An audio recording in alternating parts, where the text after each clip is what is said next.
नमस्कार दोस्तों, स्वागत है आपका अपने यूट्यूब चैनल स्टडीज कोड में। जैसे आपको पता है कि हम अभी हमारे चैनल पे ज्योग्राफी का पीवाईक्यूज का सीरीज चल रहा है, ठीक है। हमने ऑलरेडी इस पे 4 पार्ट डिस्कस कर लिया। आज 5th पार्ट है and this is the last part, ठीक है। या लास्ट पार्ट होने वाला बेसिकली हमारा। एंड इसके बाद हम साइंस एंड टेक को शुरू करेंगे। इसके पहले हमने वेरियस लेक्चर्स को ले रखा पीवाईक्यू सीरीज में, लगभग सारे सब्जेक्ट्स का। पॉलिटी हो गया, हिस्ट्री हो गया, आर्ट एंड कल्चर हो गया, इकोनॉमी हो गया, science and tech, sorry, environment and ecology हो गया। इन सब को वीडियो को अभी होलिस्टिक वे में हमने ऑलरेडी कवर कर रखा है, ठीक है। अगर अभी तक आपने उन सब वीडियोस को नहीं देखा तो आई वुड सजेस्ट कि जाइए देखिए। जो प्रीलिम्स आने वाला है उसके लिए काफ़ी ज़्यादा बेनिफिशियल होगा, स्पेशली आपके लिए, ठीक है। तो चलिए शुरू करते हैं इसको। क्वेश्चन फर्स्ट क्या बोल रहा है consider the following statement. Consider the following statement. क्या बताना है हमें, इसमें से करेक्ट बताना है, ठीक है। स्टेटमेंट क्या देखा है, Jhelum river passes through Wular lake. बोला है जो झेलम रिवर है वह पास करता है थ्रू वुलर लेक। सेकंड क्या बोला है, Krishna river directly feed Kolleru lake, ठीक है। कृष्णा रिवर डायरेक्टली फीड करता है कुल्लूरू लेक के, कुल्लूरू लेक, ठीक है। Meandering of Gandak river formed Kanwar lake. जो गंडक रिवर का मिएंड्रिंग है, जैसे क्या होता है ऑक्सबो लेक ऐसे ना, ऐसे मिएंड्रिंग है, मतलब कोई भी रिवर है तो क्या होता है यहाँ पे ऐसे कट जाता है, ठीक है। कभी कभी ऐसे अपना रूट चेंज कर लेता है, तो ये वाला जो पोर्शन बचता है ऐसे, इसे मतलब एक तरह से लेक ऐसे कंसिडर किया जाता है, ऑक्सबो लेक, ठीक है। तो बोल रहे हैं जो मिएंड्रिंग है बेसिकली गंडक रिवर का, वो कन्वर लेक फॉर्म किया है, ठीक है। बताओ कौन सा सही है इसमें से।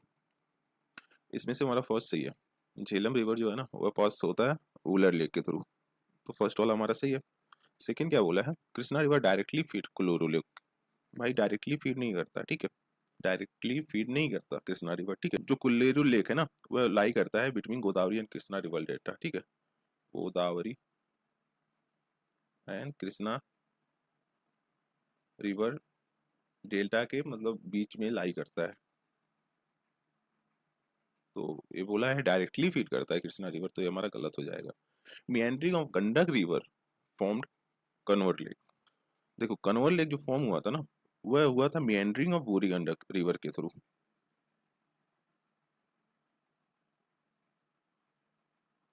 ठीक है। मिएंड्रिंग ऑफ बूढ़ी गंडक, समझ रहे हो। तो इसलिए हमारा थर्ड वाला गलत होगा। तो A will be the right answer, option A will be the right answer, ठीक है। देखो वुलर लेक एक लार्जेस्ट फ्रेश वाटर लेक है एशिया का। वुलर लेक कहाँ पे हमें लोकेटेड, मतलब कहाँ पे देखने को मिलता है, जम्मू एंड कश्मीर में। कहाँ पे, जम्मू एंड कश्मीर में। दिस इज वेरी इंपॉर्टेंट, आपको लोकेशन वगैरह पता होना चाहिए, ठीक है। हालांकि मैंने वेरियस जो क्वेश्चन है उसमें मैप को डिपिक्ट कर रखा है, सो दैट आपको काफ़ी इजी वे में सारी चीज़ें समझ जाए, ठीक है। तो इसलिए हमारा स्टेटमेंट फर्स्ट सही है। कोलेरू लेक हमें नॉर्थ ईस्टर्न जो पार्ट है बेसिकली आंध्र प्रदेश का, वहाँ पे देखने को मिलता है, ठीक है। North eastern part of Andhra Pradesh कहाँ लाई करता है between Godavari and Krishna river delta, ठीक है। जो गोदावरी और कृष्णा रिवर का डेल्टा है बेसिकली उसके बीच में लाई करता है। डायरेक्टली कृष्णा रिवर उसको फीड नहीं करता कुल्लेरू लेक को, ठीक है। और कृष्णा रिवर देखो यहाँ पे डायरेक्टली फीड नहीं करता। कन्वर लेक, कन्वर लेक एक ऑक्सबो लेक है। ऑक्सबो लेक हमने बताया ना कि ऐसे ऐसे होता है, फिर this is river, suppose that कभी कभी रिवर ऐसे अपना जो मतलब रूट है इसे चेंज कर लेती है, ठीक है। रिवर ऐसे रूट चेंज कर लेती है, तो ये जो बेसिकली ऐसे इस टाइप का स्ट्रक्चर बनता है, इसे हम ऑक्सबो लेक बोलते हैं। क्या बोलते हैं, ऑक्सबो लेक, ठीक है। तो बोल रहे हैं जो कन्वर लेक है बेसिकली वो ऑक्सबो लेक है, फॉर्म किया गया था किसके द्वारा, बूढ़ी गंडक रिवर, बूढ़ी गंडक रिवर से फॉर्म हुआ था, ठीक है। तो अगर देखें तो बूढ़ी गंडक क्या है, ट्रिब्यूटरी है किसका, गंगा रिवर का, फ्लो थ्रू बिहार, बिहार के थ्रू फ्लो होता है, ठीक है। तो बेसिकली फर्स्ट क्वेश्चन हो गया। सेकंड वाले पे बढ़ते हैं। सेकंड वाला क्या बोल रहा है, कंसीडर फॉलोइंग पेयर्स। पेयर्स दे रखा है, हमें बताना है कौन सा इसमें से करेक्टली मैच्ड है, ठीक है। पेयर्स दे रखा है और बताना है कौन सा करेक्टली मैच्ड है। तो यहाँ पे पोर्ट दे रखा है, यहाँ पे वेल नोन फॉर, ठीक है। पोर्ट दे रखा है और वेल नोन फॉर दिया है बेसिकली। कामाराजार पोर्ट बोला है फर्स्ट मेजर पोर्ट है इंडिया में registered as a company. Kamarajar port basically जो है ये बोल रहा है कि फर्स्ट मेजर पोर्ट है इंडिया में, रजिस्टर्ड किया गया है इसे एज ए कंपनी, ठीक है। दूसरा देखते हैं Mundra port, largest privately own port in India. बोल रहे मुंद्रा पोर्ट जो है basically largest privately own port है इंडिया में। Visakhapatnam largest container port in India. बताओ कौन सा सही है। हमारा फर्स्ट एंड सेकंड सही है, ठीक है। फर्स्ट एंड सेकंड सही है। कामाराजार पोर्ट जो है ना बेसिकली ये फर्स्ट मेजर पोर्ट है जो कि रजिस्टर किया गया है as a company. Mundra port largest privately own port है इंडिया में, ठीक है। अभी लोकेशन हम देखेंगे एग्जैक्टली कहाँ पे है। और जो थर्ड बोल रहा है ना Visakhapatnam largest container port in India, यह गलत है, ठीक है, क्योंकि जवाहर नेहरू पोर्ट जो है बेसिकली वह लार्जेस्ट कंटेनर पोर्ट है इंडिया का। क्या जवाहर,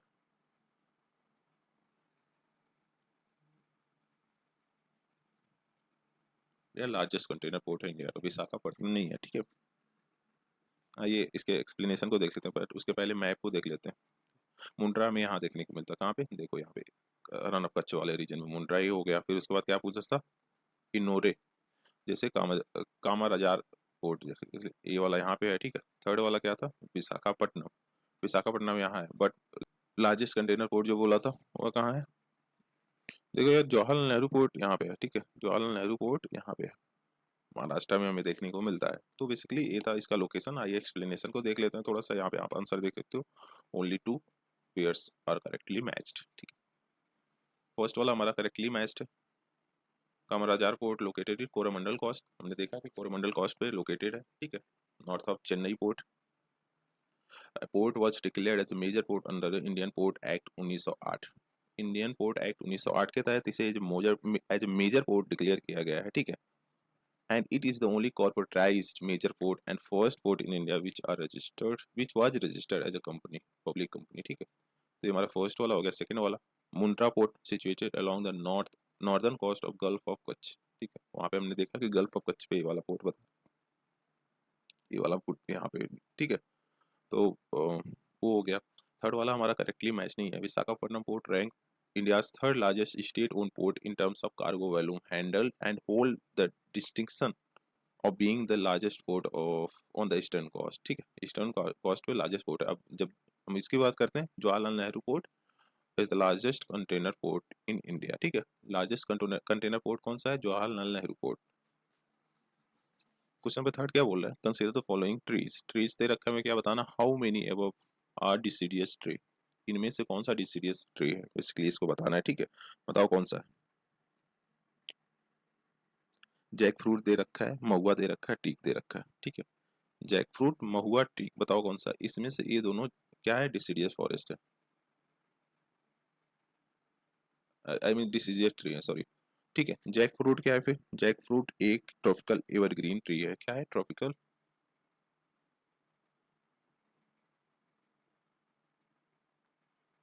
ठीक है, ट्रॉपिकल एवरग्रीन ट्री है। तो इसके according we will the right answer only 2। आप देख सकते हो jackfruit tropical evergreen tree है that grow up to 20 metre in height, ठीक है, 20 मीटर हाइट तक ग्रो होता है। महुआ एक डिसीडियस ट्री है, ये भी ग्रो होता है 20 metre toll.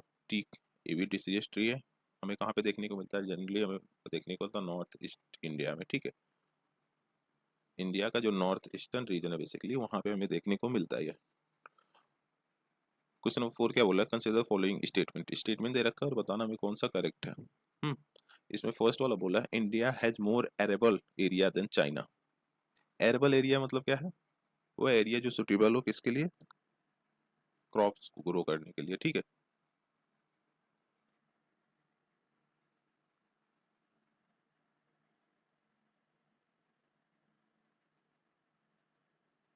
Suitable for growing crops, ठीक है। India has more arable area than China, जी हाँ ये हमारा सही है। सेकंड क्या बोला है, proportion of irrigated area is more in India as compare to China. Proportion of irrigated area मतलब हम इंडिया में क्या है बेसिकली इरिगेशन ज़्यादा करते हैं, इरिगेशन का एरिया हमारे यहाँ ज़्यादा है, ठीक है, जब हम कंपेयर करते हैं चाइना से। ये भी हमारा सही है। The average productivity per hectare in Indian agriculture is higher than that of China. भाई साहब यही तो गलत है मतलब देखो दोनों चीज़ हमारे पास ज़्यादा है, एरेबल एरिया ज़्यादा है और जो प्रोपोर्शन ऑफ इरिगेटेड एरिया है बेसिकली इंडिया में वो भी ज़्यादा है। बट जब प्रोडक्टिविटी की बात आती है ना तो चाइना से हम कम है, समझ रहे हो, चाइना से कम है। चाइना पे काफ़ी सिग्निफिकेंट लेवल की प्रोडक्टिविटी देखी जाती है, तो इसी वजह से हमारा थर्ड विल बी रॉन्ग। तो अब देखें तो B option will be the right answer, क्योंकि only 1 and 2 are the correct, ठीक है।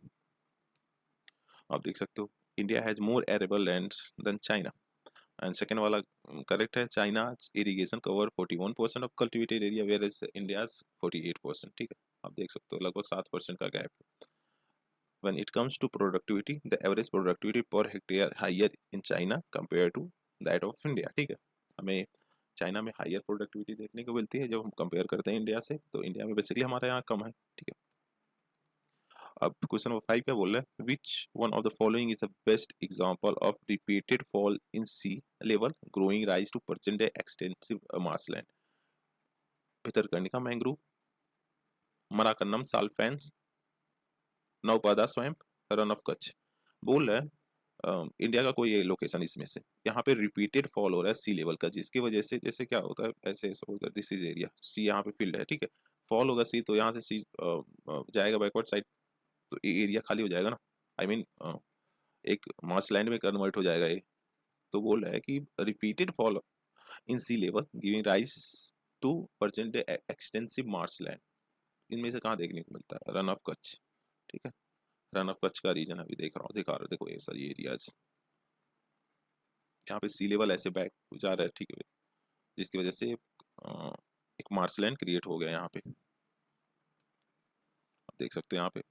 आप काफ़ी लंबा एग्जांपल, आप इसको पढ़ लेना वीडियो पॉज करके, हमने तो लोकेशन इसको दिखाई दिया, ठीक है। क्वेश्चन नंबर 6 क्या बोल रहा है, ilmenite and rutile abundantly available in certain coastal tracts of India are the rich source of which of the following, ये किसका रिच सोर्स है, ठीक है, ये हमें बताना है, हमें कहाँ देखने को मिलता है, certain coastal tracks of India, certain coastal track, ठीक है, फ्यूचर में कभी बोल दिया all coastal track of India तो वो गलत होगा, ठीक है, हमें सर्टेन कोस्टल ट्रैक्स पे देखने को मिलता है इंडिया में।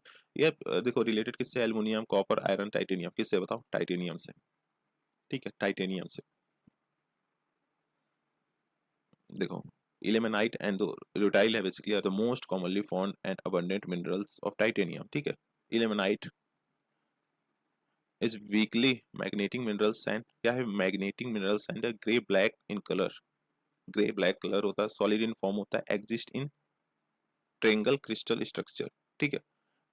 रुटाइल की बात करें तो the most abundant of 3 naturally occur form of titanium dioxide, other 2 anatase and brookite, ये भी आपको याद रखना है, ठीक है। एनाटास एंड ब्रोकाइड बेसिकली ये भी एक पार्ट है किसका, टाइटेनियम का बेसिकली, ठीक है। क्या होता है, रेडिश ब्राउन कलर का होता है, एग्जिस्ट इन टेट्रागोनल क्रिस्टल स्ट्रक्चर में, टेट्रागोनल क्रिस्टल स्ट्रक्चर में प्रेजेंट होता है, ठीक है। क्वेश्चन नंबर 7 क्या बोल रहा है, about 3/4 of world cobalt a metal required for manufacturing of batteries from electric motor vehicle is produced by, 3/4 world में जो कोबाल्ट है बेसिकली किसके द्वारा प्रोड्यूस किया जाता है, हमें ये बताना है, ठीक है। और कोबाल्ट की बात करें तो किसके लिए रिक्वायरमेंट होता है, तो मैन्युफैक्चरिंग ऑफ बैटरीज, हाँ, बैटरीज को मैन्युफैक्चर करने के लिए इसको यूज किया जाता है। तो किस में से, अर्जेंटीना, बोस्वाना है, और उसके बाद democratic republic of Congo, DRC जिसे बोलते हैं, कजाकिस्तान है, बताओ कौन सा होगा इसमें, ऑप्शन नंबर सी होगा, C will be the right answer, ठीक है। ये कंट्री ज़्यादा कोबाल्ट को प्रोड्यूस करता है, 3/4 वर्ल्ड में, काफ़ी सिग्निफिकेंट लेवल पे प्रोड्यूस करता है, ठीक है। अगर देखें तो टॉप कोबाल्ट प्रोड्यूसिंग कंट्री की बात करें तो इसमें कौन सा आता है, DRC, मतलब वर्ल्ड का लार्जेस्ट प्रोड्यूसर है कोबाल्ट का, अकाउंट करता है कितना, 70% ऑफ द ग्लोबल प्रोडक्शन, समझ रहे हो, 70% अकेले ही कंट्री करता है। उसके बाद क्या है, इंडोनेशिया है, रसिया है, ऑस्ट्रेलिया है, कनाडा है, ठीक है। कौन सा, इंडोनेशिया, ऑस्ट्रेलिया, रसिया, कनाडा, ये सब उसके बाद आते हैं, ठीक है। अगर इंडिया की बात करें तो इंडिया में कहाँ हमें देखने को मिलता है, प्राइमरीली देखने को मिलता है उड़ीसा वाले रीजन में, ठीक है, उड़ीसा वाले रीजन में हमें देखने को मिलता है। क्वेश्चन नंबर 8 क्या बोल रहा है, which one of the following is a part of Congo basin, कौन सा एक इसमें से पार्ट है कॉन्गो बेसिन का, हमें बताना है। कैमरून हो गया, नाइजीरिया हो गया, साउथ सूडान हो गया, युगांडा हो गया, बताओ कौन सा है, ये पार्ट है कैमरून, ठीक है। कॉन्गो बेसिन का पार्ट है बेसिकली कैमरून, देख लेते हो आप यहाँ पे कैमरून है, ठीक है, कैमरून इज देयर, एक कॉन्गो बेसिन बेसिकली, ठीक है, कॉन्गो बेसिन है, तो क्या है, Cameroon is a part of Congo basin. यहाँ पे आप देखो नाइजीरिया कहीं भी मेंशन नहीं है, साउथ सूडान कहीं भी मेंशन नहीं है, साउथ सूडान इज हियर। फिर उसके बाद क्या बोला था, युगांडा बोला था ना, Uganda is here, this is also not part of Congo basin. फिर उसके बाद नाइजीरिया का है, नाइजीरिया यार, ठीक है, नाइजीरिया यहाँ पे, तो आप देख सकते हो कैमरून पार्ट है, ठीक है। क्या एक्सप्लेन करना, भाई तो देख लो, drainage area of Congo river include almost whole of the republic of Congo, democratic republic of Congo, central African republic, western Zambia, northern Angola, part of Cameroon and Tanzania, ठीक है। आप इसको इतना पता रखो बस। Consider the following statement, statement दे रखा है और हमें बताना कौन सा करेक्ट है, ठीक है। फर्स्ट बोल रहा है Amarkantak hill are the confluence of Vindhya and Sahyadri range, ठीक है। अमरकंटक हिल कहाँ है बेसिकली, ये हमें कन्फ्लुएंस देखने को मिलता है कहाँ पे, विंध्या एंड साद्री रेंज के, ठीक है। जो विंध्या रेंज है, साद्री रेंज है, उसके कन्फ्लुएंस में देखने को मिलता है। बिलिगिरंगन हिल कहाँ देखने को मिलता है, constitute of eastern most part of Satpura range, eastern most part है जो बेसिकली सतपुरा रेंज का वहाँ पे देखने को मिलता है। Sislam hills constitute the southern most part of western Ghat, Sislam hills constitute the southern most part of western Ghat, western Ghat का बेसिकली सदर्न मोस्ट पार्ट है, वहाँ पे हमें देखने को मिलता है। बताओ कौन सा इसमें से करेक्ट है। इसमें से हमारा कोई भी करेक्ट नहीं है, ठीक है, none, all of the above are incorrect, ठीक है। अब देखो अमरकंटक कहाँ है, अमरकंटक यहाँ है, देखो विंध्या एंड साद्री रेंज के कन्फ्लुएंस पे विंध्या यहाँ पे है, ठीक है। तो ये हमारा अमरकंटक यहाँ पे है, तो ये पहला वाला गलत हो गया। सेकंड क्या बोला है, Biligirirangan hills constitute the eastern most of Satpura range, Satpura range कहाँ है, सतपुरा रेंज ईस्टर्न मोस्ट, और विलिगिरंगन हिल हमें कहाँ देखने को मिलता है, हमें कहीं यहाँ देखने को मिलता है, ठीक है। दिस इज बेसिकली विलिगिरंगन हिल कहीं यहाँ देखने को मिलता है। थर्ड वाला क्या बोला था, थर्ड वाला बोला Sislam hills constitute the southern most part of western Ghat, भाई सिसलम तो यहाँ पे है ना, आई थिंक मेंशन नहीं है बट हाँ यहाँ पे है कहीं सिसलम, तो ईस्टर्न घाट में बेसिकली हमें देखने को मिलता है, ठीक है। सदर्न मोस्ट पार्ट हमें नहीं देखने को मिलता वेस्टर्न घाट के, तो बेसिकली ये था हमारा आंसर। देखो फर्स्ट वाला इनकरेक्ट है, सिचुएटेड है Anuppur district of the state of Madhya Pradesh, कहाँ सिचुएटेड है, Anuppur district of basically Madhya Pradesh का, at the meeting place of Vindhya and Satpura mountain range, यहाँ पे क्या दिया था, सायत्री रेंज, ठीक है। Vindhya and Satpura mountain range में हमें देखने को मिलता है, तो इस वजह से यह गलत हो जाएगा। It is known to be the origin of, कहाँ कौन कौन से रिवर का ओरिजिन माना जाता है, नर्मदा रिवर, महानदी रिवर और सोन रिवर का, ठीक है। ये इंपॉर्टेंट है, बेसिकली इंपॉर्टेंट फैक्ट, आप इसको ध्यान रख सकते हो। Biligirirangan hill belong to eastern Ghat, eastern Ghat से बिलोंग करता है, ठीक है। बेसिकली उसमें वेस्टर्न घाट दिया था, ठीक है, सतपुरा रेंज से नहीं, रहता सतपुरा रेंज से। Biligirirangan is renowned for harbouring a substantial population of Asian elephant, वहाँ पे एशियन एलिफेंट की जो पॉपुलेशन है सिग्निफिकेंट लेवल पे देखने को मिलती है। सिसलम हिल जो है बेसिकली पार्ट है ईस्टर्न घाट का, ठीक है, इन Andhra Pradesh state of India, Andhra Pradesh में बेसिकली देखने को मिलता है, ठीक है। और इसे हम वेंकटचलम नाम से भी जानते हैं। तो ये बेसिकली एक्सप्लेनेशन हो गया, आगे बढ़ते हैं। अब क्वेश्चन नंबर 10 को देखते हैं। क्वेश्चन नंबर 10 क्या बोल रहा है, बोल रहा है with reference to India's project on connectivity, with reference to India's project on connectivity consider the following statement, statement दे रखा है, हमें बताना है कौन सा इसमें से करेक्ट है, करेक्ट वन बताना है बेसिकली। फर्स्ट वाला बोल रहा है east west corridor under under golden quadrilateral project connects Dibrugarh and Surat, जो ईस्ट वेस्ट बोल रहा है बेसिकली गोल्डन क्वाड्रिलेटरल प्रोजेक्ट का कनेक्ट करता है डिब्रूगढ़ एंड सूरत को, ठीक है। आगे बढ़ते हैं। सेकंड क्या बोल रहा है, सेकंड बोल रहा है trilateral highway connects Moreh in Manipur and Chiang Mai in Thailand via Myanmar, ठीक है। Quadrilateral trilateral highway connects Moreh Manipur में कनेक्ट करता है और Chiang Mai in Thailand Myanmar में, ठीक है। थर्ड वाला देखते हैं Bangladesh China India Myanmar economic corridor, Bangladesh China India Myanmar economic corridor connects Varanasi in Uttar Pradesh with Kunming in China, Kunming in China. बताओ कौन सा सही है, इसमें भी हमारा कोई भी सही नहीं है, सब गलत है, ठीक है, सब गलत है हमारा। फर्स्ट वाला गलत है क्योंकि ये सिलचार टू पोरबंदर कनेक्ट करता है, ठीक है।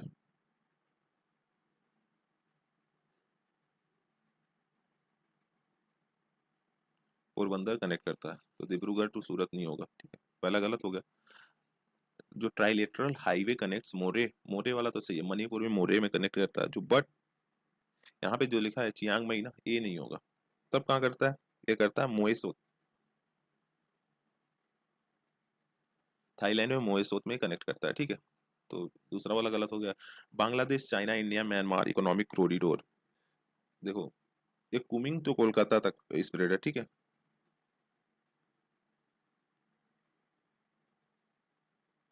वाराणसी तक नहीं है, ठीक है, तो इसकी वजह से ये भी गलत हो जाएगा। तो all the statement are incorrect, ठीक है। आप देख सकते हो स्टेटमेंट फर्स्ट हमारा इनकरेक्ट है, सेकंड वाला भी इनकरेक्ट है, थर्ड वाला भी इनकरेक्ट है, ठीक है। Golden Quadrilateral Project is a significant highway development initiative in India designed to link the four major metropolitan cities. इसलिए डिजाइन किया गया था जो फोर मेजर मेट्रोपॉलिटन सिटीज है उसको कनेक्ट करने के लिए। जैसे कौन कौन सा है, दिल्ली हो गया, मुंबई हो गया, चेन्नई हो गया, कोलकाता हो गया, ठीक है। अगर इसकी बात करें तो east west corridor connects Silchar जो असम में है बेसिकली, पोर्ट बंदर इन गुजरात में। तो फर्स्ट वाला हमारा गलत था। सेकेंड वाला ट्राइलेटरल हाईवे जो बेसिकली जो 15 ईयर्स एगो कंसेप्चुलाइज हुआ था, या मोर्रे जो बेसिकली नॉर्थ ईस्टर्न है कंट्री का, तो मोइसो तक थाईलैंड में वाया म्यांमार के थ्रू कनेक्ट होता, ठीक है। थर्ड वाला हमारा इनकरेक्ट था क्योंकि जो Bangladesh China India Myanmar economic corridor है बेसिकली, वह कहाँ कहाँ से कनेक्ट होता, कुमिंग टू कोलकाता, ठीक है, कुनमिंग टू कोलकाता बेसिकली। तो ये भी हमारा गलत ही था। क्वेश्चन नंबर 11 क्या बोल रहा है, कंसिडर फॉलोइंग स्टेटमेंट। स्टेटमेंट दे रखा, हमें क्या बताना है, करेक्ट वन, ठीक है। फर्स्ट बोल रहा है Switzerland is one of the leading exporter of gold in terms of value. बोल रहा है स्विट्जरलैंड जो है बेसिकली वो लीडिंग एक्सपोर्टर है गोल्ड का, अगर हम वैल्यू के टर्म्स में इसको कंसिडर करें तो। सेकंड क्या बोला, Switzerland has the second largest gold reserve in the world.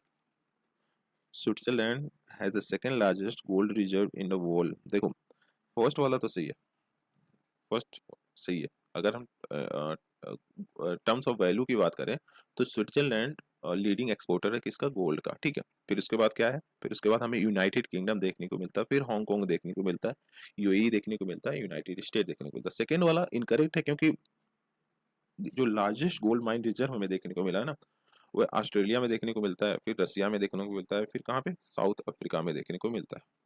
फिर उसके बाद भी अदर कंट्रीज है। तो इसके अकॉर्डिंग देखें तो हमारा कौन सा स्टेटमेंट सही है, C will be the right answer. Statement first is correct but the statement second is incorrect, ठीक है। आप देख सकते हो top 5 countries that exported the highest dollar value worth of gold during the 2021। Switzerland है, United Kingdom है, Hong Kong है, United Arab Emirates है and United State of America है, ठीक है।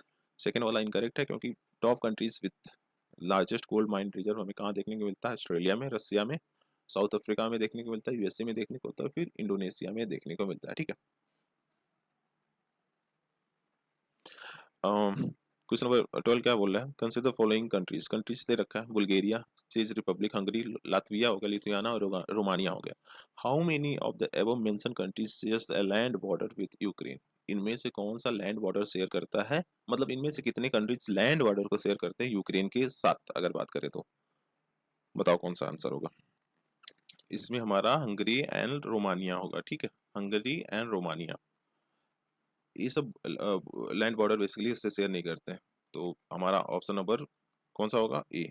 Only 2 countries shares land border with Ukraine, अगर देखें तो हंगरी और रोमानिया। हंगरी यहाँ हो गया, रोमानिया यहाँ हो गया, ठीक है। उसके बाद कोई भी कंट्री जो उसमें मेंशन्ड है शेयर नहीं करते लैंड बॉर्डर, देखते हैं ओनली फॉर बुल्गारिया, चेक Republic, Hungary, Latvia, Lithuania, Romania. Romania, Hungary, Slovakia, Poland, Belarus, रसिया, Moldova, check Republic, Hungary, Latvia, Hungary, Romania. ये गलत, गलत है भाई, ये होगा, ये आंसर फिर सही होगा, ठीक है। हंगरी एंड रोमानिया बस शेयर करता है, ये सब नहीं शेयर करता। आप देख सकते हो border by Belarus to north, Russia to east, sea of Azov and black sea to south. Sea of Azov जो बेसिकली ये वाला रीजन है, सी ऑफ अजोव हो गया एंड ब्लैक सी वाला, सी ऑफ अजोव ब्लैक सी हो गया, साउथ में ये टच कर रहा है ना। ओला मोल्डोवा हो गया, रोमानिया हो गया साउथ वेस्ट में, हंगरी स्लोवाकिया हो गया पोलैंड टू वेस्ट, ठीक है। तो बेसिकली ये कंट्रीज थे, आप देख सकते हो। क्वेश्चन नंबर 13 क्या बोल रहा है, with reference to earth atmosphere which one of the following statement is the correct. Earth earth के एटमॉस्फेयर के रेफरेंस में क्वेश्चन पूछा और बताना है हमें कौन सा इसमें से सही है। पहला बोल रहा था total amount of insolation receive at equator is रफली about 10 times of the receive at pole. बोल रहा है जो इंसोलेशन होता है, सोलर इंसोलेशन होता है, वह इक्वेटर पे 10 टाइम्स ज्यादा होता है एज कम्पेयर टू पोल्स, ठीक है। देखते हैं सेकंड वाला, इंफ्रारेड कंस्टिट्यूट रफली 2/3 of insolation. Infrared basically constitute करता है 2/3 of the insolation.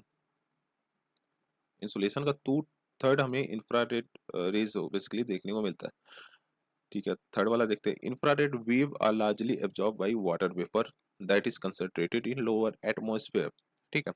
Infrared wave are largely absorb by water vapour that is concentrated in lower atmosphere, ठीक है। फोर्थ क्या बोला, infrared wave are part of visible spectrum of electromagnetic wave of solar radiation. Visible spectrum, भाई visible नहीं होगा, invisible spectrum होता, ठीक है। तो डी वाला हमारा गलत होगा, ठीक है। इंफ्रारेड वेव्स तो हमें देखने को थोड़ी मिलते हैं, समझ रहे हो, इंफ्रारेड वेव तो हमें देखने को नहीं मिलता, इस वजह से यह स्टेटमेंट हमारा डी वाला इनकरेक्ट होगा। फिर उसके बाद देखो फर्स्ट वाला हमारे लिए इसलिए इनकरेक्ट है क्योंकि देखो हमें देखने को मिलता है ऑब्वियसली, इक्वेटर पे हमें इंसोलेशन ज्यादा देखने को मिलता है, बट इतना नहीं होता है कि 10 टाइम्स ज्यादा होगा यार पोल्स के अगर रिस्पेक्ट में देखें तो। इस वजह से हमारा स्टेटमेंट फर्स्ट इनकरेक्ट होगा, ठीक है। 10 टाइम्स नहीं होता, हालांकि 1-2 टाइम्स होता होगा, बट 10 टाइम्स नहीं। और बी वाला जो ऑप्शन है कि इंफ्रारेड कंस्टिट्यूट रफली 2/3 ऑफ इंसुलेशन, भाई ये भी गलत है, ठीक है। कुछ पार्ट्स करता है, 2/3 नहीं करता। और सी वाला इंफ्रारेड वेव आज largely absorbed by water vapor that is concentrated in lower atmosphere, हाँ ये सही है हमारा, ठीक है। इंफ्रारेड वेव जो है बेसिकली उसको एब्जॉर्ब किया जाता है जो वाटर वेपर्स होते हैं जो कि कंसंट्रेट होते हैं कहाँ पे, लोअर एटमॉस्फेयर में, ठीक है। देख सकते हो यहाँ पे infrared wave and water vapor. Infrared wave are largely absorbed by water vapor concentrated in lower atmosphere. Water vapor act as a greenhouse gas. क्या एक्ट करता है, जैसे ग्रीन हाउस गैस की तरह एक्ट करता है, ठीक है। एब्जॉर्ब करता है infrared radiation emitted by earth surface, playing a crucial role in regulating the earth atmosphere. Infrared ये होता है जब यहाँ पे होता है सोलर इंसोलेशन हो रहा है, अर्थ हीट अप हो रहा है, यहाँ से जो रेडिएशन निकलता है that is called infrared radiation basically, ठीक है। तो इसको एब्जॉर्ब करता है और वो अर्थ को वार्म करता है, ठीक है। फिर उसके बाद यहाँ पे कुछ एक्स्ट्रा इन्फॉर्मेशन दे रखा है जो हमने ऑलरेडी बता रखा है, ठीक है, क्यों वो सारी चीजें गलत थी। क्वेश्चन नंबर 14 क्या बोल रहा है कंसीडर फॉलोइंग स्टेटमेंट। स्टेटमेंट दे रखा है और बताना कौन सा इनमें से करेक्ट है। पहला बोल रहे हैं soil is tropical rain forest is rich in nutrients. भाई इस पे हमने वेरियस क्वेश्चंस को सॉल्व किया, मैंने बताया कि वहाँ पे रेनफॉल इतना सिग्निफिकेंट लेवल पे होता है कि जो न्यूट्रिएंट्स होते हैं वो लीच्ड आउट हो जाते हैं ना, लीस्ट आउट हो जाते हैं, जिसकी वजह से वहाँ का सॉइल बेसिकली वहाँ पे न्यूट्रिएंट नहीं होते हैं सॉइल्स में, ठीक है। सॉइल की प्रोडक्टिविटी काफी सिग्निफिकेंट लेवल पे कम होती है वहाँ पे अगर हम देखें तो फर्स्ट वाला हमारा स्टेटमेंट गलत होगा। सेकंड क्या बोल रहा, high temperature and moisture in tropical rain forest cause dead organism matter in the soil to decompose quickly, हाँ हाँ ये सही है हमारा, ठीक है। हाई टेम्परेचर एंड मॉइस्चर होने की वजह से क्या होता है, जो ट्रॉपिकल रेन फॉरेस्ट होते हैं बेसिकली वहाँ पे जो डेड ऑर्गेनिक मैटर्स होते हैं, लीव्स वगैरह होते हैं ना, वह काफी रैपिडली डिकम्पोज करते हैं, ठीक है। मतलब क्या है बेसिकली जो सॉइल में ऑर्गेनिक मैटर्स प्रेजेंट होते हैं due to high temperature moisture की वजह से वह काफी रिपीटली डिकम्पोज होते हैं, जी हाँ ये सही है हमारा स्टेटमेंट सेकंड सही है। तो इसके अकॉर्डिंग देखें तो D will be the right answer, ठीक है।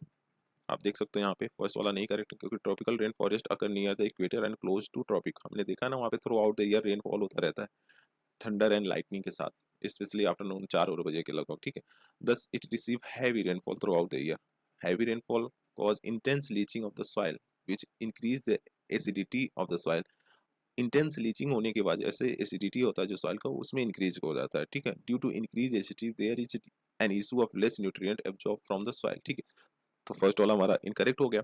सेकंड बोल रहा था as a tropical rain forest lie in the region of heavy rainfall and near to tropics thus the climate here is hot and humid, ठीक है। Climate यहाँ पे hot and humid देखने को मिलता है, इसकी वजह से क्या होता है rapid decomposition of dead organism matter present in the soil, ठीक है। रैपिड डिकम्पोजिशन होता है जितने भी डेड ऑर्गेनिज्म बेसिकली सॉइल्स में प्रेजेंट होते हैं उसका, ठीक है।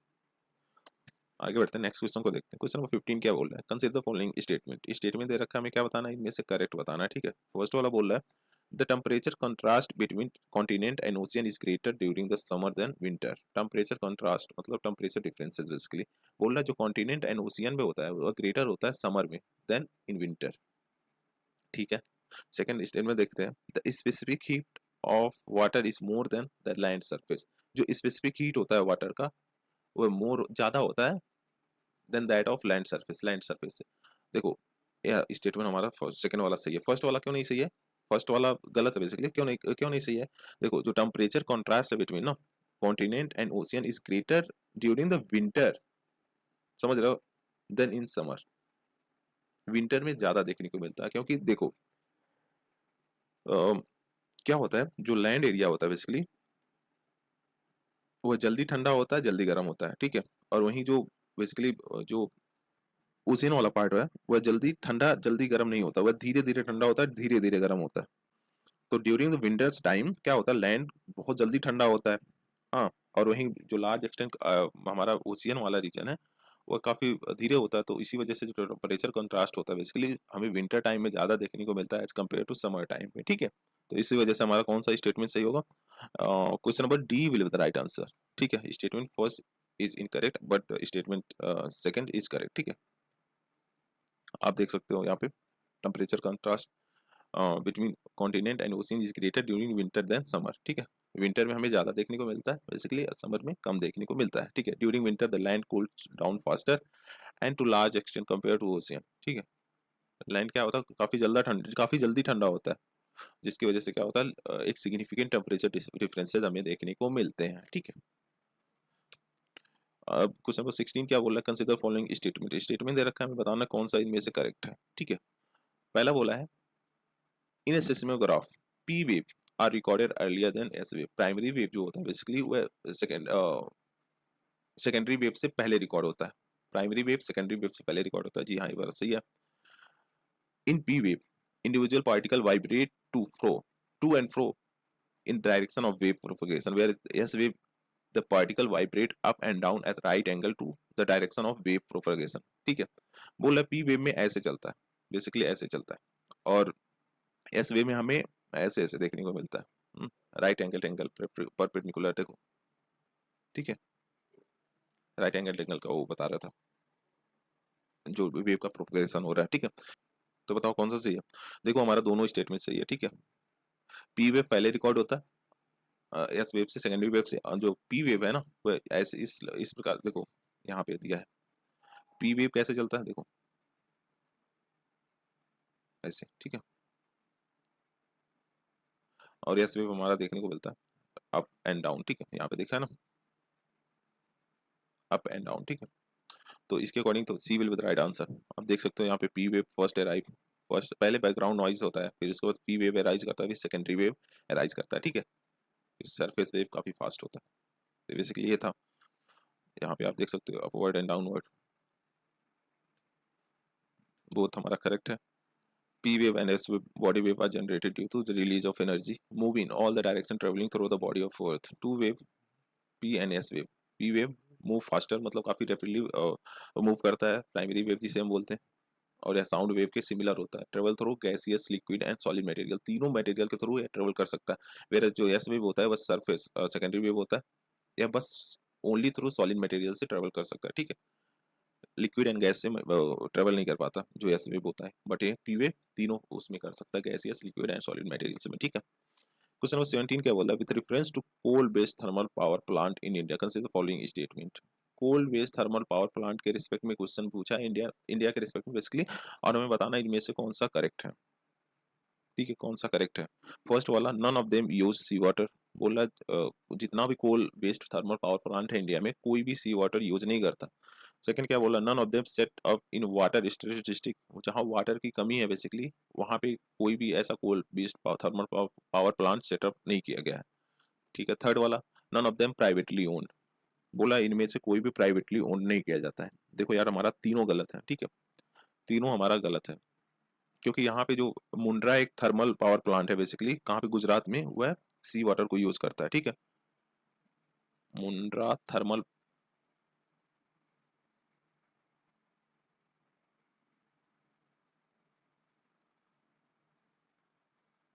गुजरात में यह सी वाटर को यूज करता है। तो फर्स्ट वाला गलत हो गया, और सेकेंड वाला हमारा गलत है, क्योंकि लगभग 3 से 4% हमारा जो coal based thermal power plant है जो कि फ्रेश वाटर को यूज करता है वह वाटर स्ट्रेस डिस्ट्रिक्ट में सेटअप है। और यहाँ पे none of them privately owned. देखो प्राइवेटली ओन्ड ऐसा नहीं है भाई, हमारा जो thermal power based thermal power coal based thermal power plants हैं वह प्राइवेटली एंड गवर्नमेंट दोनों के द्वारा ओन्ड किया जाता है, ठीक है। तो इसके according D will be the right answer. आप देख सकते हो the use of water in thermal power plant is crucial, cooling high temperature, powering turbine and steam. In India, largely river water is used for these purposes, but some of thermal power plants जैसे Mundra thermal power station हो गया गुजरात में use sea water को use करता है, ठीक है। Second वाला हमारा इनकरेक्ट है, क्योंकि more than third of the India's freshwater dependent plants are located in area of highly and extremely high water stress region में, ठीक है। थर्ड वाला हमारा इनकरेक्ट है क्योंकि thermal power plant are operated by both public and private and public basically उसके द्वारा, ठीक है, सेक्टर इंटरप्राइजेस के द्वारा। तो हमारा 2023 का खत्म होता है, ठीक है। हम 2024 के क्वेश्चंस को देखते हैं, ठीक है। आइए देखते हैं। क्वेश्चन फर्स्ट क्या बोला है, longest border between any two countries in world is between. Longest border हमें अगर दो कंट्री का देखने को मिलता है तो किसके किसके बीच में देखने को मिलता है, बताओ। Canada and United States of America, Chile and Argentina, China and India, Kazakhstan and Russia Federation. बताओ कौन सा होगा। Canada and United State of America का देखने को मिलता है। यहाँ पे देखोगे मोर देन 8000 कुछ समथिंग इसका किलोमीटर में है अगर हम देखें तो, ठीक है। कनाडा एंड यूएसए आप देख सकते हो 8893 किलोमीटर लॉन्ग है, ठीक है। 8893 किलोमीटर लॉन्ग है अगर देखें तो। दो पार्ट में डिवाइड है, आप देख सकते हैं। एक अलास्का वाला रीजन हो गया, ये अलास्का वाला रीजन हो गया। एक हो गया डायरेक्ट मेनलैंड जो यूनाइटेड स्टेट ऑफ अमेरिका का है वो है, ठीक है। Consider the following statement. बोला क्या है, which of the statement given above is are correct. इनमें से कौन सा करेक्ट है। फर्स्ट वाला क्या दे रखा है, red sea receives very little precipitation in any form. Red sea receives very little precipitation in any form, ठीक है। No water enters the red sea from rivers. कोई भी वाटर रेड सी में इंटर नहीं करता रिवर के थ्रू।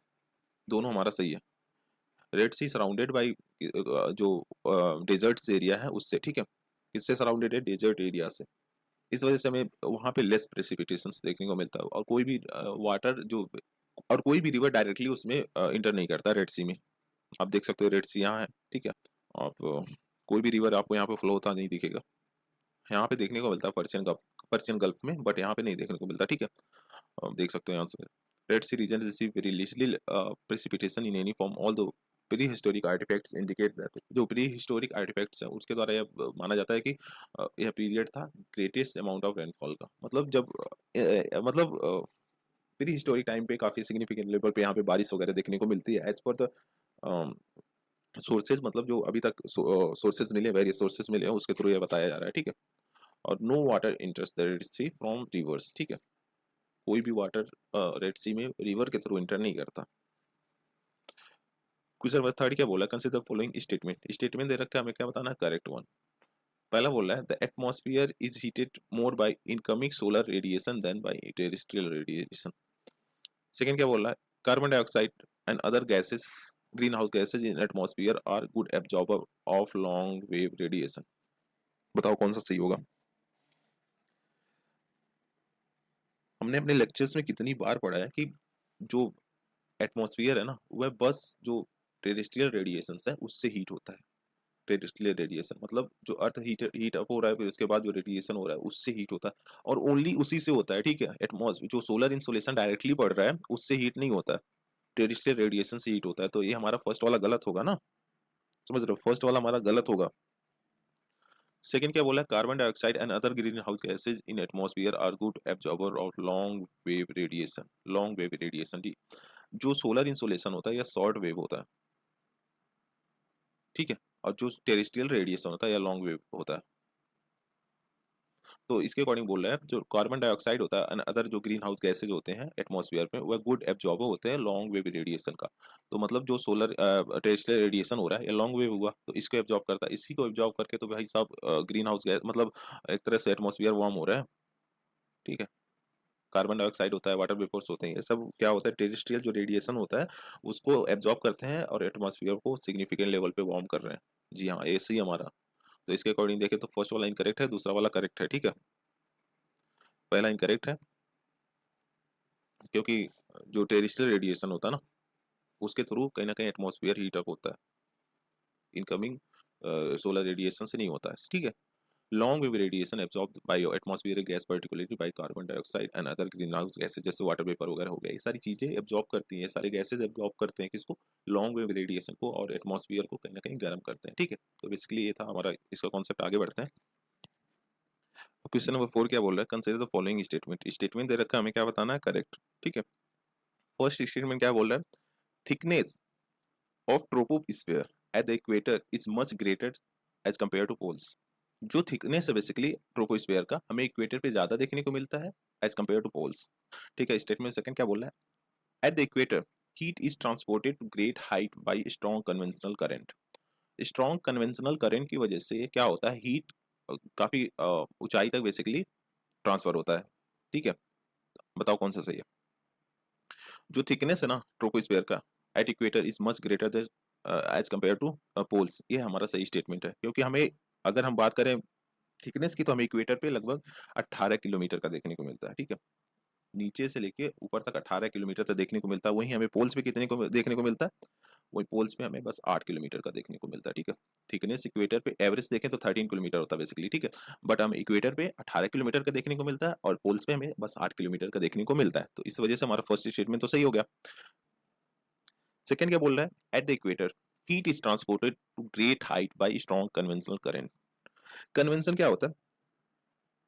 कन्वेंशन बेसिकली एक process है जिसमें वार्म जो एयर होता है वह राइज करता है और जो कूल एयर होता है वो सिंक करता है। ठीक है, वह एक सर्कुलर पैटर्न को क्रिएट करता है। आप देखोगे जहां पे सोलर इंसुलेशन ज्यादा होगा एयर राइज करेगा और फिर उसके बाद जहां पे मतलब बेसिकली कोल्ड रीजन में एयर सिंक करता है एयर। ठीक है, एयर सिंक करेगा कोल्ड रीजन में, और जो जहां मतलब लो प्रेशर होगा वहां पे एयर राइज करेगा।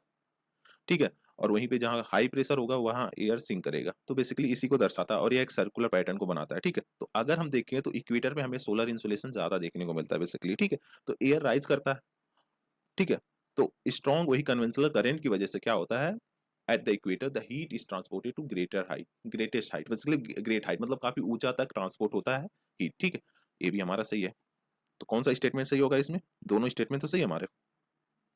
तो option number A will be the right answer. Both statement first and second are correct and statement second explains the statement first. ठीक है, क्योंकि ट्रांसपोर्ट करता है ग्रेट हाइट तक, इसी वजह से हमें जो थिकनेस है एटमॉस्फेयर ट्रोपोस्फेयर का बेसिकली इक्वेटर पे वह ज्यादा देखने को मिलता है। ठीक है, आप देख सकते हो thickness of troposphere is greater at equator because heat is transported to great height by strong conventional current. ठीक है, देखिए तो 8 किलोमीटर पोल्स पे होता है, 18 किलोमीटर इक्वेटर पे हमें देखने को मिलता है। एवरेज हाइट कितना है? 13 किलोमीटर। ठीक है, कंसिडर फॉलोइंग स्टेटमेंट दे रखा है और हमें बताना क्या है, how many above are product of volcanic eruption. इनमें से कौन कौन से प्रोडक्ट्स हैं वोल्केनिक इरप्शन, मतलब जब वोल्केनिक इरप्ट होता है, मतलब वोल्केनो जब बेसिकली इरप्ट होता है, इनमें से कौन कौन से प्रोडक्ट्स निकलते हैं? Sulphur component, nitrogen component, S and dust, फिर उसके बाद पायरोकास्टिक डेब्रीज। कौन कौन से होते हैं बताओ? सारे होते हैं, सारे निकलते हैं। ठीक है, D will with right answer. Pyroclastic debris होगा वोल्केनिक वॉर्म, जैसे ash and dust gases such as nitrogen compound, sulphur compound. ठीक है, ये सारे गैसेस बेसिकली उससे निकलते हैं। क्वेश्चन नंबर 6 क्या बोल रहा है? Which of the following is are correct interfaces from isotherm map in month of January. क्या क्या स्टेटमेंट दे रखा है, हमें बताना क्या है? Select the answer using the QN note below. Correct answer बताना है। बोला है isotherms deviate to north over the ocean and south over the continent. जनवरी की बात कर रहा है। ठीक है, जनवरी की बात कर रहे हैं, यानी नॉर्दर्न हेमिस्फीयर बोल रहा है कि आइसोथर्म्स जो होते हैं बेसिकली वो डेविएट करते हैं नॉर्थ की तरफ। ठीक है, नॉर्थ की तरफ डेविएट करते हैं ओशियन पे, और जब हम साउथ और वहीं पे अगर कॉन्टिनेंट की बात करें तो वह साउथ की ओर डेविएट करते हैं। ठीक है,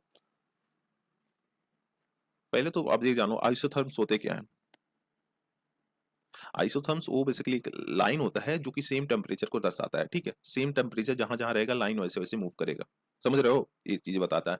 तो बोल रहा है आइसोथर्म्स जो है बेसिकली नॉर्दर्न हेमिस्फीयर में वहां का नॉर्थ की ओर डेविएट होते हैं ओशियन पे, और वहीं साउथ की ओर डेविएट होते हैं कॉन्टिनेंट्स पे। ठीक है, presence of cold ocean current, Gulf Stream, North Atlantic Drift make the northern Atlantic Ocean cooler and isotherms bend towards the north. गलत है भाई। कोल्ड ओशियन करंट नहीं, वार्म ओशियन करंट। ठीक है, warm ocean current, gulf stream, north Atlantic drift जो है basically ये warm ocean current है। ठीक है, जो कि नॉर्थन अटलांटिक ओशियन को वार्म करते हैं, ना कि कूल करते हैं। तो फर्स्ट वाला हमारा, सेकंड वाला गलत हो गया। ठीक है, फर्स्ट वाला isotherm deviate north north over ocean and south over continent. जी हाँ, ये हमारा सही है। A will with right answer. आप देख सकते हो यहाँ पे आइसोथर्म्स ये लाइन है बेसिकली, हाँ सेम टेम्परेचर को दर्शा रहा है।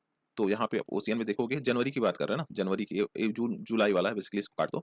तो यहाँ पे नॉर्थ की ओर डेविएट किया है ना, और आप यहीं पे कॉन्टिनेंट के ऊपर देखोगे तो साउथ की ओर डेविएट कर जा रहा है। ठीक है, क्योंकि हमें पता है कि ओशियन धीरे ठंडा गर्म होता है और वहीं पे कॉन्टिनेंट थोड़ा मतलब जल्द रैपिडली होता है।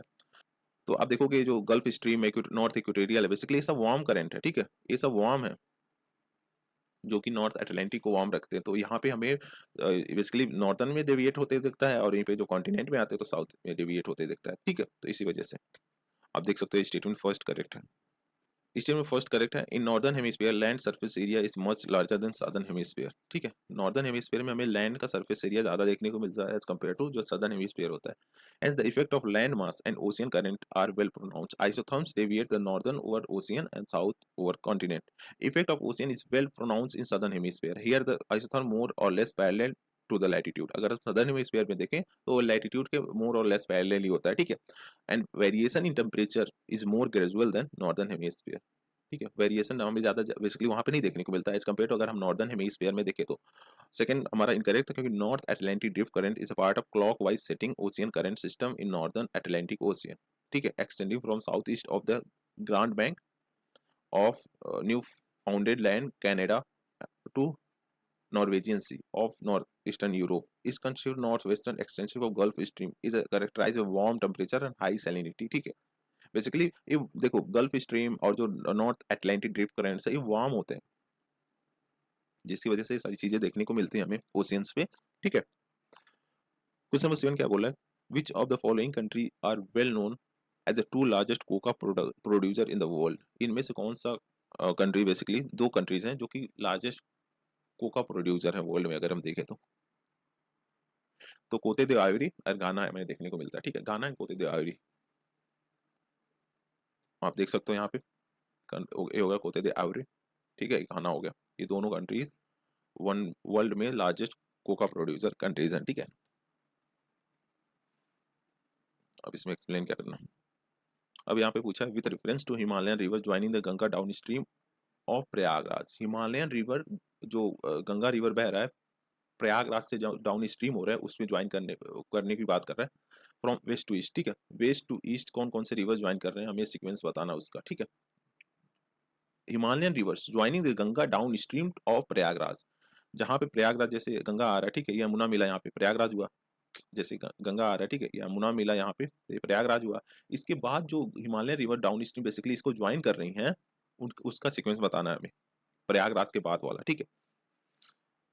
घाघरा गोमती गंडक कोसी, गोमती गंडक घाघरा गंडक कोसी, घाघरा गोमती कोसी गंडक, गोमती घाघरा कोसी गंडक, बताओ कौन सा सीक्वेंस सही होगा इसमें से अगर हम इसकी रिस्पेक्ट में बात करें तो। देखो इसमें हमें क्या देखने को मिलता है, जो गोमती पहले आता है, ठीक है, गोमती पहले आएगा, फिर घाघरा आएगा, फिर गंडक आएगा, फिर कोसी आएगा, ठीक है। ये मैप में देखते हैं, आप देख सकते हो ये इलाहाबाद हो गया, ठीक है, यहाँ पे यमुना और गंगा मिल रहे हैं, उसके बाद गोमती पहले आया, घाघरा दूसरे पे आया, गंडक दूसरे पे, तीसरे पे कोसी आया, ठीक है। तो बेसिकली एक सीक्वेंस है, इसमें क्या बताना आप ऑलरेडी पढ़ सके हो, ठीक है। क्वेश्चन नंबर 9 क्या बोला, consider the following statement, statement दे रखा है और बताना हमें कौन सा करेक्ट है, ठीक है। फर्स्ट वाला बोल रहा है rainfall is one of the reason for weathering of rock, rainfall है एक reason weathering of rocks, weathering of rocks का बताया था मैंने क्या कि उसमें स्मॉल पार्ट्स में टूट जाना, तो उसे वेदरिंग ऑफ रॉक्स बोलते हैं। तो बोल रहा है रेनफॉल एक रीजन है वेदरिंग ऑफ रॉक्स का, ठीक है। दूसरा देखते हैं, rain water contain carbon dioxide in solution, बोल रहे रेन वाटर कार्बन डाइऑक्साइड को कंटेन करता है सॉल्यूशन में, ठीक है। थर्ड वाला देखते हैं, rain water contain atmospheric oxygen, rain water contain करता है एटमॉस्फेरिक ऑक्सीजन, जी हाँ ये हमारा सही है, ये हमारा सही है। Rainfall is one of the reason for weathering of rocks, ये भी सही है, ठीक है। थर्ड वाला सेकंड वाला rain water contains carbon dioxide in solution, इसमें थोड़ा बहुत कंफ्यूजन हो सकता है, क्योंकि देखो ये भी हमारा स्टेटमेंट सही है। जब रेन वाटर बेसिकली नीचे की तरफ आता है एटमॉस्फेयर के थ्रू, तो ये क्या करता है, CO2 एटमॉस्फेयर में जो CO2 होता है उसको एब्जॉर्ब करता है, हाँ एयर से CO2 को एब्जॉर्ब करता है और एक वीक कार्बोनिक एसिड का फॉर्मेशन करता है, ठीक है।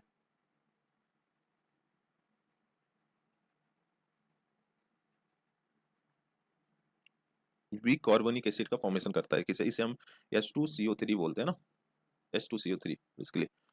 तो ये भी हमारा सही है, और इन दोनों की वजह से फर्स्ट वाला स्टेटमेंट हमारा सही है, क्योंकि रिएक्शन के थ्रू कहीं ना कहीं वेदरिंग ऑफ रॉक्स होते हैं, ठीक है। तो both statement second and third are correct and both of them explain statement first, जी हाँ सही है। फर्स्ट वाला हमारा सही है, ठीक है, आप देख सकते हो। Chemical weathering describe the process of chemical in rain water making changes to minerals in a rock, ठीक है। ये बोलता है carbon dioxide from the air is dissolve in rain water making it slightly acidic. हाँ, carbon dioxide basically air से क्या होता है, डिजॉल्व होता है रेन वाटर में, और इसे एक थोड़ा सा एसिडिक मतलब एसिडिक बना देता है, जिसकी वजह से कहीं ना कहीं वेदरिंग ऑफ रॉक्स होता है। A reaction can occur when rainwater comes into contact of minerals of rocks causing weathering, ठीक है। जब रॉक्स जब वाटर रेन वाटर रॉक्स पे पड़ता है तो रिएक्शन अकर होता है, जिसकी वजह से हमें वेदरिंग देखने को मिलता है किसका, रॉक्स का, ठीक है। तो बेसिकली ये था इसका एक्सप्लेनेशन। आगे बढ़ते हैं। क्वेश्चन नंबर 10 क्या बोला, कंसीडर फॉलोइंग कंट्रीज। कंट्रीज दे रखा है और बताया how many of the above countries have a border with North Sea. इनमें से कौन कौन से कंट्रीज नॉर्थ सी से बॉर्डर शेयर करते हैं, हमें बताना है, ठीक है। कौन कौन सा कंट्री दे रखा है, फिनलैंड दे रखा है, जर्मनी दे रखा है, नॉर्वे दे रखा है, रसिया दे रखा है, बताओ कौन सा है। देखो इसमें हमारा दो ऑप्शन सही होगा, जर्मनी एंड नॉर्वे। ये दो कंट्रीज नॉर्थ सी को बॉर्डर को ये दो कंट्रीज कहीं ना कहीं बॉर्डरिंग कंट्रीज है नॉर्थ सी के। और भी कंट्रीज है, जैसे आप कंट्रीज क्या क्या है, नॉर्वे है, डेनमार्क है, ठीक है, फिर उसके बाद जर्मनी है, नीदरलैंड है, बेल्जियम है, फ्रांस है एंड यूके है, ठीक है। ये सब कंट्रीज कहीं ना कहीं नॉर्थ सी को ये सब कंट्रीज नॉर्थ सी से बॉर्डर्स को शेयर करते हैं, ठीक है। अगर देखें तो यहाँ पे हमें जर्मनी और नॉर्वे देखने को मिल रहा है, तो ये दोनों सही है। यहाँ पे अब कंट्रीज का नाम नॉर्वे हो गया, डेनमार्क हो गया, ठीक है, फिर उसके बाद यूके हो गया, और नीदरलैंड हो गया, बेल्जियम हो गया, ठीक है, जर्मनी हो गया। तो ये सब कंट्रीज, फ्रांस भी है देखो आप, ठीक है, ये सब कंट्रीज नॉर्थ सी से बॉर्डर को शेयर करते हैं। आप देख सकते हो ओनली टू। एक्सप्लेन क्या करना, हमने मैप देख लिया, ठीक है। अब यहाँ पे क्वेश्चन नंबर 11 क्या बोल रहा है, consider the following information. Waterfall दे रखा है, रीजन दे रखा है, रिवर दे रखा है। बोला है how many of the above row in a given information correctly matched. इनमें से कौन सा करेक्टली मैच्ड है, हमें ये बताना है, ठीक है। पहला दे रखा है धुंधार, रीजन मालवा, रिवर नर्मदा। देखो धुंधार अगर नर्मदा रिवर की बात करें तो ये हमारा सही है, बट ये मालवा रीजन नहीं है भाई। ये कहाँ है, जबलपुर में हमें देखने को मिलता है, ठीक है, जबलपुर में हमें देखने को मिलता है। तो इस वजह से हमारा स्टेटमेंट फर्स्ट गलत होगा। हुंडरू, छोटा नागपुर, सुवर्णरेखा जो उस रीजन में बहता है, रिवर वहां पे बहता है, जी हमारा सही है। हुंडरू ए भी सही है, मतलब छोटा नागपुर रीजन में है, ए भी सही है, ठीक है। तो बी हमारा सही है, क्योंकि हमें यह रांची में देखने को मिलता है, ठीक है। हुंडरू जो रेन वाटरफॉल है हमें रांची में देखने को मिलता है। अब यहाँ पे थर्ड वाला गरसोपा, वेस्टर्न घाट, नेत्रावती रिवर। गरसोपा वेस्टर्न घाट में बता रहा है और नेत्रावती रिवर। देखो गरसोपा अगर वेस्टर्न घाट होता बस इतना तो ये सही था, ठीक है। ये नेत्रावती रिवर नहीं है भाई, फिर कौन सा है, सारावती रिवर है। क्या है, सारावती रिवर, ठीक है, सारावती रिवर बेसिकली, नेत्रावती नहीं है। तो इसके अकॉर्डिंग देखें तो A will be the right answer, क्योंकि दूसरा वाला बस हमारा सही है, ठीक है। आप देख सकते हो धुआंधार फॉल जबलपुर में हमें देखने को मिलता है, नर्मदा रिवर पे है, ठीक है। महाकौशल रीजन है बेसिकली, वहां पे हमें देखने को मिलता है। जो जबलपुर है बेसिकली वो महाकौशल रीजन में हमें देखने को मिलता है। सेकेंड वाला हमारा करेक्ट था। हुंदरू फॉल रांची में हमें देखने को मिलता है, छोटा Nagpur plateau created on the course of Subarnarekha river पे, ठीक है। सोपा फॉल कहाँ देखने को मिलता है, वेस्टर्न घाट में। किसके द्वारा फॉल होता है, किस सारावती रिवर, ठीक है, सारावती रिवर। वो उसमें कुछ अलग दिया था, क्या दिया था, नेत्रावती, इसी वजह से गलत है, ठीक है। क्वेश्चन नंबर 12 क्या बोला, consider the following information. Information दे रखा है, हमें क्या बताना है। In how many above row is the given information correctly matched. इनमें से कौन से रो, मतलब इनमें से कौन कौन सा स्टेटमेंट हमारा करेक्टली मैच्ड है, ये हमें बताना है। फर्स्ट स्टेटमेंट बोला है सेंट्रल एशिया, रीजन दिया है, नेम ऑफ माउंटेन रेंज वोस्गीज दिया है, और type of mountain cold mountain. देखो ये सेंट्रल एशिया में नहीं है, ठीक है, ये सेंट्रल एशिया में नहीं है, ये यूरोप में है,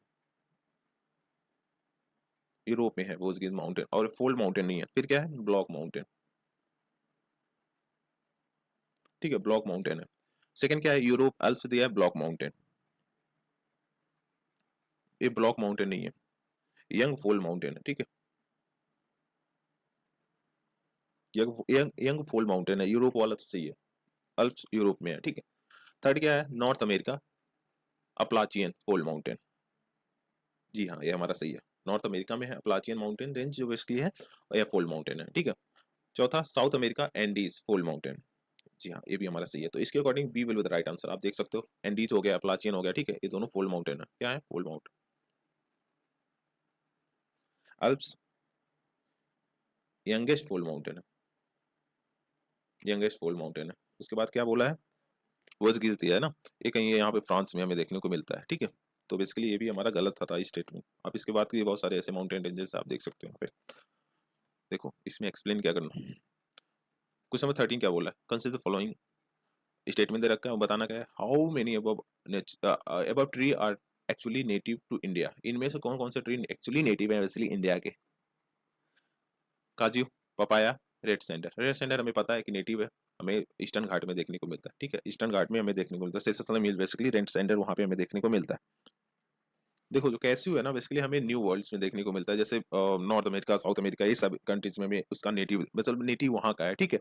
बट हमें अगर देखें तो कॉमर्शियली कहाँ कल्टिवेट होता है? इंडिया एंड ब्राजील में कल्टिवेट किया जाता है इसका, ठीक है। इंडिया एंड ब्राजील में इसका कल्टिवेशन किया जाता है। तो नेटिव जो न्यू वर्ल्ड्स हैं बेसिकली नॉर्थ अमेरिका वगैरह हो गए, वहाँ पे हमें देखने को मिलता है। पपाया, पपाया देखो नेटिव है कहाँ का? मैक्सिको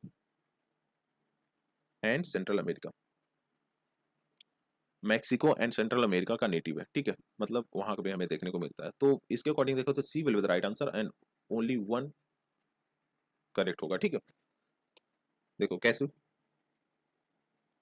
डोमेस्टिकेटेड कैसे tree is native to the new world but commercially cultivated mainly in Brazil and India देखने को। तो पपाया नेटिव है मैक्सिको एंड सेंट्रल अमेरिका का, ठीक है। रेड सैंडर हमें इंडिया में देखने को मिलता है, ये इंडेमिक ट्री है, ठीक है। जैसे सलम, वेलिगोंडा हो गया, लकमाला हो गया, पालाकोना हो गया, हिल्स रेंज बेसिकली आंध्र प्रदेश में, वहां पे हमें देखने को मिलते हैं रेड सैंडर, ये नेटिव इंडेमिक है इंडिया में, ठीक है। क्वेश्चन नंबर 14 क्या बोल रहा है? With reference to water vapour which of the following statement is are correct? Water vapour के रिस्पेक्ट में स्टेटमेंट दे रखा है, बताना इनमें से कौन सा करेक्ट है।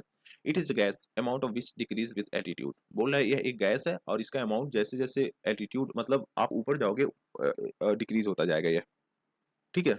यह एक काइंड ऑफ गैस है वाटर वेपर, और जैसे जैसे आप एल्टीट्यूड पे जाओगे मतलब हाई ऊंचाई तक जाओगे इसका अमाउंट डिक्रीज होता जाएगा, जी हाँ ये सही है। सेकंड क्या बोला है? Its percentage is maximum at pole. भाई पोल्स पे नहीं, जहाँ पे जितना कोल्ड रीजन रहेगा ना उसका परसेंटेज डिक्रीज होता जाएगा वाटर वेपर का। वार्म वार्म जितना भी रीजन रहेगा वहाँ पे इसका परसेंटेज इंक्रीज होता रहेगा, ठीक है। तो बेसिकली हमें इक्वेटर पे देखने को मिलता है इसका परसेंटेज मैक्सिमम, पोल्स में नहीं देखने को मिलता है, ठीक है। तो दूसरा वाला हमारा गलत है, फर्स्ट वाला सही है, E will be the right answer, ठीक है। Water vapour is also a variable gas in atmosphere which decrease with altitude. Altitude जैसे जैसे होगा वैसे वैसे डिक्रीज होता जाएगा, ठीक है। भाई ये भी तो जो टेरेस्ट्रियल रेडिएशन होता है उसको एब्जॉर्ब करता है, समझ रहे हो। ग्लोबल वार्मिंग का ये भी एक मेजर रीजन है वाटर वेपर।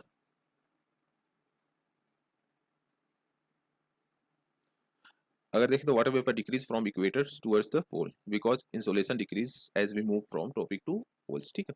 जैसे जैसे हम ट्रॉपिक से पोल की तरफ जाते हैं वैसे वैसे इंसोलेशन डिक्रीज होता है जिसकी वजह से हमें वाटर वेपर में भी डिक्रीज देखने को मिलता है, ठीक है। वाटर वेपर सिग्निफिकेंट लेवल पे हमें देखने को मिलता है इक्वेटोरियल रीजन में, वेर अब हम पोल जबकि धीरे धीरे जब हम पोल्स की तरफ जाते हैं वाटर वेपर डिक्रीज होता रहता है, ठीक है। क्वेश्चन नंबर 15 क्या बोल रहा है? Consider following descriptions. What is this type of climate? बोला annual and daily range of temperature is low.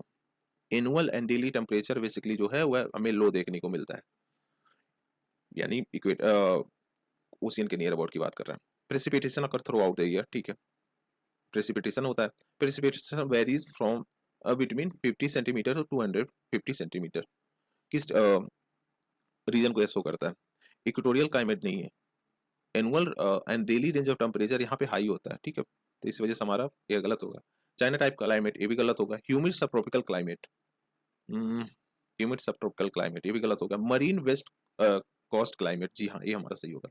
Marine west coast climate जो बेसिकली वो हमारा सही होगा क्योंकि यहाँ पे आप देखो ये सब रीजन की बात कर रहा है, ठीक है। इस सब रीजन की यहाँ पे हमें ये सब जो कंडीशन है वो फुलफिल होता हुआ दिखता है, ठीक है। Marine west coast climate. Marine west coast climate is located poleward from the Mediterranean climate on the west of the continent. The main areas are north western Europe हो गया, वेस्ट कोस्ट ऑफ नॉर्थ, जो location हमने देखा यार वही है, ठीक है। क्वेश्चन नंबर 16 क्या बोल रहा है? With reference to Coriolis force, which of the following statement is are correct. Coriolis force के रिस्पेक्ट में क्वेश्चन पूछा है, हमें बताना है कौन सा इनमें से करेक्ट है। पहला बोला है it increases with increase in wind velocity, wind की स्पीड जैसे जैसे इंक्रीज होगी कोरियोलिस फोर्स भी इंक्रीज करेगा। जी हाँ, फर्स्ट सही है हमारा।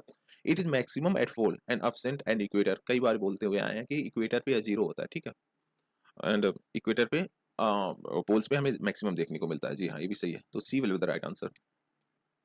Coriolis force is a right angle to the wind direction and directly proportional to wind speed. किसके प्रोपोर्शनल होता है? विंड स्पीड के डायरेक्टली प्रोपोर्शनल होता है, इसी वजह से हमें इंक्रीज देखने को मिलता है, ठीक है। पोल्स पे हमें ज्यादा देखने को मिलता है और जो इक्वेटर है वहाँ पे कम देखने को मिलता है। कम क्या मतलब अपसेंट होता है, बेसिकली 0 डिग्री पे अगर देखे तो। क्वेश्चन नंबर 17 क्या बोल रहा है? On 21 June every years. देखो यार, इस पे लगभग 3-4 क्वेश्चन ऑलरेडी पूछ रखा है, ठीक है, हमने बहुत डिटेल में इसको एक्सप्लेन किया है। तो अभी देखो एग्जैक्टली क्या पूछ रहा है। On 21 June 21 every year which of the following latitudes experience lights of more than 12 hours. इसमें से किस लैटिट्यूड पे लाइट्स मोर देन 12 आवर्स हमें देखने को मिलता है? इक्वेटर पे, टॉपिक ऑफ कैंसर पे, टॉपिक ऑफ कैप्रिकॉन पे, आर्कटिक सर्किल पे। थर्ड वाला काटो, क्योंकि कैप्रिकॉन पे नहीं देखने को मिलेगा, ठीक है। इक्वेटर पे देखने को मिलेगा, बताओ क्या होगा। देखो इक्वेटर पे हमें 12 आवर देखने को मिलता है, 12 आवर्स देखने को मिलता है, ठीक है। बट यहाँ पे बोला है मोर देन 12 आवर्स, तो हमें topic of cancer and Arctic भी देखने को मिलता है। कैप्रिकॉन थर्ड वाला कार्टून था, हाँ। तो topic of cancer and Arctic circle पे हमें देखने को मिलता है, तो D will be the right answer, ठीक है। 12 घंटे तो देखने को मिल जाएगा इक्वेटर पे, बस मोर देन 12 आवर्स यहाँ पे बात किया, तो इसके अकॉर्डिंग हमारा दूसरा और चौथा सही होगा। देखो आप, ठीक है। सन यहाँ है, यहाँ पे देख सकते हो Arctic circle 24 hours of day light, हमें पूरा 12 घंटा डे लाइट देखने को, 24 आवर्स डे लाइट देखने को मिलता है, ठीक है। ट्रॉपिक ऑफ कैंसर पे हमें 13.5 आवर्स ऑफ डे लाइट देखने को मिलता है, वहीं पे equator 12 hour of day light देखने को मिलता है, ठीक है। आप देख सकते हो बोला है मोर देन 12 आवर्स देखना के रिस्पेक्ट में ना, तो यहाँ पे 24 आवर्स हमें आर्कटिक सर्कल पे देखने को मिलता है भाई, 24 घंटा लाइट डे लाइट मतलब होता है। और यहाँ पे ट्रॉपिक ऑफ कैंसर पे 13 घंटा 13.5 आवर्स हमें डे लाइट देखने को मिलता है, ठीक है। आप देख सकते हो यहाँ पे सही है, कुछ एक्सप्लेनेशन नहीं है इसका, कोई बात नहीं। Question number 18, one of the following region has the world largest tropical Peatland.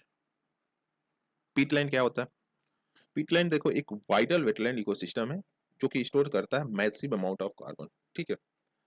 एक वाइटल वेटलैंड इकोसिस्टम बेसिकली क्या है? वेटलैंड इकोसिस्टम है और स्टोर करता है मैसिव अमाउंट ऑफ क्या? कार्बन, ठीक है।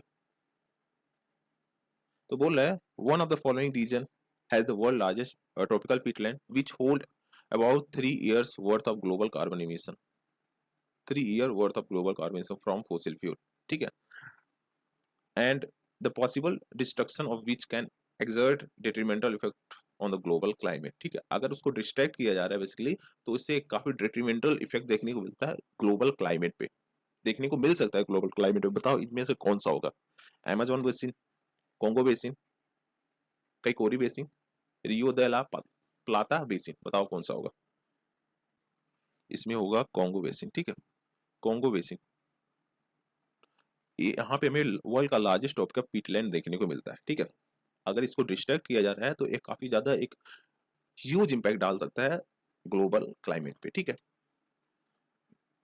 कॉन्गो बेसिन इसकी बात कर रहे हैं, ये कंट्रीज हो गए कौन कौन से इससे रिलेटेड है इस बेसिन से, ठीक है। क्वेश्चन नंबर 18 क्या बोल रहा है? नहीं 18 क्या बोल रहा है, तो आप यहाँ पे देख सकते हो 18 वाला हमारा सही है, कॉन्गो बेसिन, ठीक है।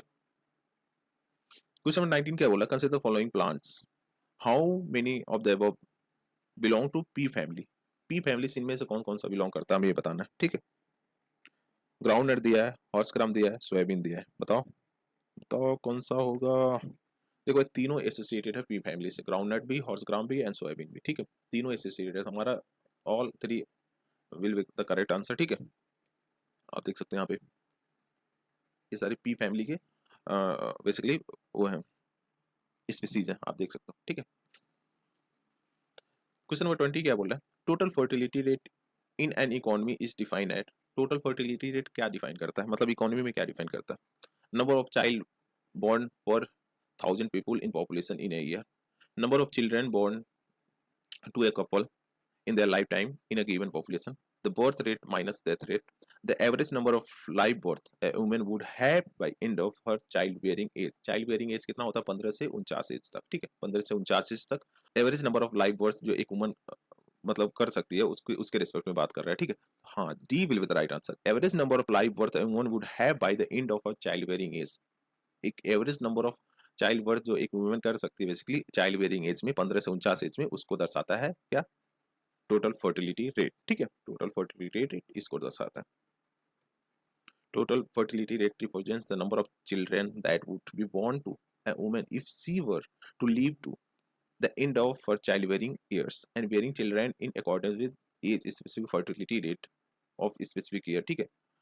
बेसिकली अगर देखें तो रिप्लेसमेंट रेट क्या है? 2.1, ठीक है, 2 पॉइंट। अब आपको बताना है इंडिया क्या अभी सीन चल रहा है, फर्टिलिटी रेट इंडिया का कितना है, आप ये बताना है, ठीक है, कमेंट सेक्शन में बताओ। So this is the end of the video. तो यहाँ पे हमारा बेसिकली ज्योग्राफी का सीरीज खत्म होता है, ठीक है। अब इसके बाद हम साइंस एंड टेक को लेकर आएंगे, कल ही लेकर आऊंगा, ठीक है, कल या परसों से। इसमें मैं कोशिश करूंगा 2 से 3 वीडियोज में कवर कर लिया जाए पूरा science and tech. And I hope you enjoyed the session. Thank you for watching. Please do like, share and subscribe. Thank you guys.